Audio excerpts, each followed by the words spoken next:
Hey, good morning, guys, and welcome to my verse of the day. Today, we read a bunch of passages, but my verse that I'm picking is Psalm 73, verse 1 and 2. It says, "Truly, God is good to Israel, to those whose hearts are pure. But as for me, I almost lost my footing. My feet were slipping, and I was almost gone. For I envied the proud, and I saw them prosper despite their wickedness." Here's a psalm of Asaph, and he talks about how he envied, how he saw their pride.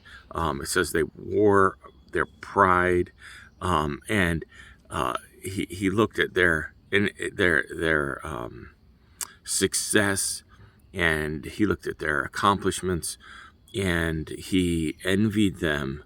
And then he finally understood their final destination as he entered the sanctuary of God. And he ends the chapter saying, "But as for me, how good it is to be near God. I have made the sovereign Lord my shelter, and I will tell everyone about the wonderful things you do." Today's passage, I'm calling it pride versus humility. Pride versus humility.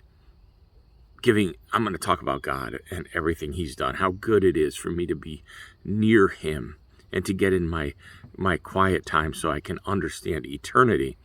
But in the moment, sometimes we just see the success of people, the instant gratification success. In our passages of for 2 Samuel, we saw David making a major mistake going for instant gratification with Bathsheba. We saw his son make an instant gratification decision at raping Tamar. And we saw his other son take vengeance on him with instant gratification and murdering his brother. So, man, we just saw all these ugly stories of what happens when we lead out of pride. And in David's case, he repented and he stepped back with humility. In Asaph's case here, he humbles himself before God and recognizes the purpose of God's plan and from beginning and end. And again, he ends with, "But as for me, it is good to be near God. I have made the sovereign Lord my shelter, and I will tell everyone about the wonderful things he has done." So all of us are in that place where if we're not careful, our feet will slip. We'll let pride take over. We'll think about instant gratification, but we want to make sure we take a step back and in humility recognize the purpose of God's plan from beginning to end. And instead of living for the moment, live for eternity. So anyhow, that's my verse of the day. God bless you guys.